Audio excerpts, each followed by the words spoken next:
ابن القیم نے قلب کی بات کی، بہت خوبصورت بات. انہوں نے کہا یہ جو قلب ہے نا، اس میں کچھ ڈس آرڈرز ہیں that can not be remedied except by responding to Allah. اور یہ ڈس آرڈرز نہیں ٹھیک ہو سکتے جب تک اللہ کو آپ رسپونڈ نہیں کریں گے. رسپونڈ سے کیا مراد ہے کہ جب اللہ بلا رہا ہے تو رسپونڈ کرو. اور اللہ 5 وقت تو بلاتا ہی ہے، ویسے بھی اللہ بلا رہا ہے. تہجد کے ٹائم پہ بھی آسمان پہ، پہلے آسمان پہ اللہ آتا ہے کہ کوئی ہے جو رسپونڈ کرے گا مجھے، کوئی ہے کہ جو چاہتا ہے کہ اس کی دعا قبول ہو جائے تو آ جاؤ. تو اللہ کو رسپونڈ جب تک نہیں یہ قلب کرے گا، اس کے مسئلے حل، اس کے ڈس آرڈرز، یہ کون سے ڈس آرڈرز ہیں واللہ عالم، لیکن یہ حل نہیں ہونے والے. پھر کہا ان it is a desolate feeling that can not be removed except by intimacy with ہم ان سولیٹیوڈ. اس قلب کے اندر ایک ڈیزولیٹ فیلنگ ہے، فیلنگ آف ایمٹینس ہے، خلا ہے، جو نہیں پوری ہوگی، ریموو نہیں ہوگی ایکسیپٹ بائی انٹیمیسی ود ہم ان سولیٹیوڈ. جب تک انسان اکیلے میں رب کے ساتھ تعلق قائم نہیں کرے گا تو وہ خالی پن نہیں جائے گا، وہ ڈیزولیٹ فیلنگ نہیں جائے گی اس کی. وہ جس مرضی سے رابطہ کرتا پھرے، جب تک وہ اکیلے میں سولیٹیوڈ میں رب سے رابطہ نہیں کرے گا، یہ ڈیزولیٹ فیلنگ رہے گی. ان اٹ از سیڈنس، اس میں غم ہے، وچ ول ناٹ لیو، جو کہ ساری عمر نہیں جائے گا، except by happiness of knowing ہم، اللہ یہ کہ بندہ رب کو جان کر ہیپینس پالے. تو ہیپینس کا تعلق رب کو جاننے سے، یہ بہت بڑی بات ہے اگر آپ اس پہ غور کریں. اور اللہ کو جاننا کہاں سے ہے؟ قرآن مجید سے، نبی صلی اللہ علیہ وسلم کی احادیث سے، اللہ کے ایٹریبیوٹس ہیں آپ کے سامنے. توکل کی کوئی کتاب پڑھ لے بندہ تو ویسے ہی کتنی چھوٹی چھوٹی کتابیں، 20-25 پیجز کے آج کل کتابچے آئے ہوئے ہیں. کئی سورسز میں آپ کو بتاتا رہتا ہوں، کلام اللہ .com، اسلام ہاؤس .net، مطلب اتنی زبردست سورسز ہیں جہاں PDF پڑھے ہوئے ہیں. اور دارالسلام وزٹ کریں، وہاں سے کتابیں دیکھ لیں. ایک کتاب آپ توکل پہ پڑھ لیں کہ توکل ہے کیا، تو انسان کے رونگٹے کھڑے ہو جاتے ہیں کہ کیا میں واقعی رب پہ توکل کر رہا ہوں. ڈسٹریس فرام ڈیفیکلٹیز ابن تیمیہ کی کتاب ہے، لا الہ الا انت سبحانک انی کنت من الظالمین، پورا اس موضوع پہ انہوں نے لکھا ہے. یہاں تک اسکالرز کہتے ہیں، اتنی سخت بات کہتے ہیں کہ اگر ایک بندے کا یہ بلیف ہے کہ اس کا مسئلہ فلانا شخص حل کر سکتا ہے تو یہ شرک ہے. اس لیول کی باتیں علماء کرام نے کی ہوئی ہیں کہ اس لیول پہ جا کر اس کا توکل ہٹ ہوا ہے. دیکھیں گائے والا قصہ سامنے لائیں، بنی اسرائیل والا. موسیٰ علیہ السلام نے کیا کہا؟ گائے ذبح کرو. بات ختم ہو گئی، اللہ کا حکم ہے گائے ذبح کرو. وہ کن چکروں میں لگ گئے، اچھا کیسی ہو، کلر کیا ہو، وہ پرفیکشنسٹ بن گئے کہ یار یہ تو اب حکم آیا تو پھر پتہ نہیں ہمیں کیا کرنا پڑے گا. اور وہ کچھ تنگ کرنے کی بھی ان کی نیت تھی. تو وہ جیسے جیسے سوال پوچھتے گئے، پرفیکشنسٹ بننے کی کوشش کی. اللہ نے مزید کہا کہ ٹھیک ہے پھر ایسے ڈھونڈ کے لاؤ. وہ ٹائم بھی ویسٹ ہوا، اور اینڈ میں حل کس نے کرنا تھا؟ وہ گوشت کا جو ٹکڑا لگانا تھا وہ زندہ تو اللہ نہیں کرنا تھا نا. تو عام گائے سے بھی کر لیتے تو مسئلہ حل کس نے کرنا تھا؟ اللہ نے. تو آپ کون سی گائے ڈھونڈنے نکل گئے؟ تو آپ کو ہدایت چاہیے تو مرکز کون ہے؟ اللہ. آپ کو مسئلہ حل کرانا ہے تو مرکز کون ہے؟ اللہ. بات سمجھیں، مین پوائنٹ سمجھیں. مین پوائنٹ یہ ہے کہ مسئلہ حل کرنے والی جو ذات ہے وہ اللہ ہے.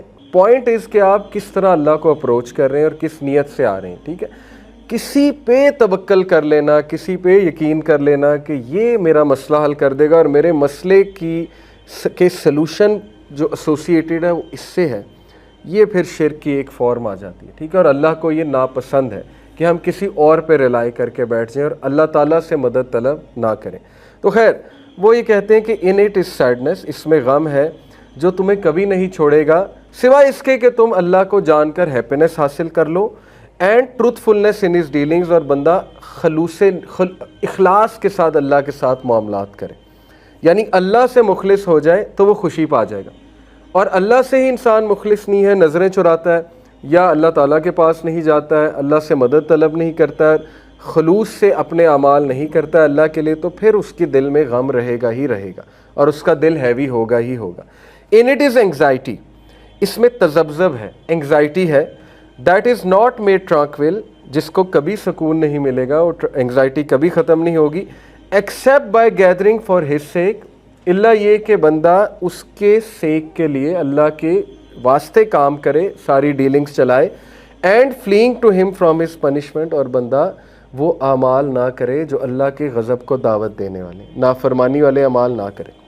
انگزائٹی کی سب سے بڑی وجہ، جتنا میں بھی سمجھتا ہوں اور اپنے بڑوں سے بھی سنا ہے، وہ حقوق العباد میں کوتاہی ہے اور ہماری ڈیلنگز میں کوتاہی ہے. بہت سے لوگ کو انگزائٹی ہوتی ہے، وہ ان کو دیکھنا چاہیے کہ کہیں انہوں نے کسی سے زیادتی تو نہیں کی، کہیں وہ اپنے نوکر سے زیادتی تو نہیں کر رہے ہیں، کہیں وہ اپنے اگر جوائنٹ فیملی میں ہے وہاں کوئی زیادتی تو نہیں چل رہی ہے، کہیں انہوں نے کسی کے ساتھ برا سلوک تو نہیں کیا ہے. یہ انگزائٹی کی بہت بڑی وجہ ہے کہ جب تذبذب کا انسان شکار ہو جاتا ہے اسے سوچنا چاہیے کہ میں اپنے رویوں کو درست کروں. کہیں مجھے اتنا غصہ تو نہیں آتا کہ میری زبان کی وجہ سے دوسرے تکلیف میں ہیں، تو وہ انگزائٹی تو آئے گی، سیدھی سی بات ہے. یہ برین کے فنکشن، سائیکالوجی بھی ہے اس کے پیچھے. کوگنیٹیو ڈسوننس کی وجہ سے انگزائٹی آتی ہے. کوگنیٹیو ڈسوننس تبھی ہوتی ہے جب انسان وہ کر رہا ہے جو اسے کرنا نہیں چاہیے، اور پھر برین کوگنیٹیو ڈسوننس میں چلا جاتا ہے. پھر ڈیفنس میکنزم بنتا ہے. فروئڈ نے ساری اس کی سیگمنٹ فروئڈ نے سائنس سمجھائی. وہ ڈیفنس میکنزم انگزائٹی کاز کرتا رہتا ہے اور انگزائٹی کو ڈیکریز کرنے کی کوشش بھی کرتا ہے. لیکن وہ کیا ہوتا ہے کہ ساری انگزائٹی سب کانشیس میں جا رہی ہوتی ہے، مسئلہ اصل میں حل ہو نہیں رہا ہوتا ہے، اور پھر انسان کا دل گھبراتا ہے، انسان جو ہے وہ کہتا ہے کہ مجھے انگزائٹی ہو رہی ہے. بہرحال اور بھی بہت سی وجہ ہو سکتی ہے انگزائٹی کی، ضروری نہیں کہ یہی ہے. ہو سکتا ہے آپ کے ساتھ کوئی زیادتی کر رہا ہو، اس کی انگزائٹی ہے، یا ہو سکتا ہے ویسے کسی کو انگزائٹی پیشنٹ ہو. اس کی ہیریڈیٹری ریزنز بھی ہوتی ہیں، کچھ لوگوں کو انگزائٹی ویسے ہی ہوتی ہے تو وہ پھر ڈاکٹر کو دکھانا پڑے گا. لیکن اینی وے جو یہ کہہ رہے ہیں وہ یہ کہہ رہے ہیں کہ اس میں انگزائٹی ہے جس کو کبھی سکون حاصل نہیں ہوگا سوائے اس کے کہ وہ اللہ کے ساتھ خلوص نیت کے ساتھ چلے، اور یہ کہ وہ ایسے اعمال نہ کرے جو اس کو ناراض کرنے والے، ورنہ انگزائٹی آئے گی، اسٹریس آئے گا، ڈیفینیٹلی آئے گا. پھر فرمایا ان اٹ از اے فائر، اس کے اندر ایک آگ ہے. کس چیز کی؟ ریگریٹ کی، ندامت کی. بہت سے لوگ ریگریٹ میں ہوتے ہیں، ساری عمر ریگریٹ میں ہوتے ہیں، تو وہ ریگریٹ کبھی نہیں ختم ہوگا. یہ ابن قیم کہہ رہے ہیں وہ آگ ریگریٹ کی کبھی ختم نہیں ہوگی سوائے by satisfaction with his commands, prohibitions and decrease, سوائے اس کے کہ آپ چپ کر کے اللہ کے احکامات کو، اس کی حرام کردہ چیزوں کو اور اس کے فیصلوں کو قبول کر لیں.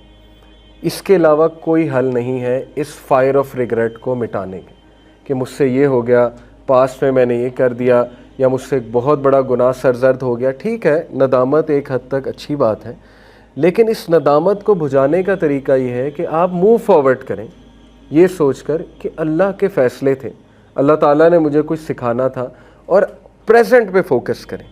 تو جو تقدیر سے خوش نہیں ہے، اللہ کے فیصلوں سے خوش نہیں ہے، اللہ کی ڈسٹریبیوشن سے خوش نہیں ہے، اس میں وہ آگ، وہ بھڑک ریگریٹ کی کبھی ختم نہیں ہوگی.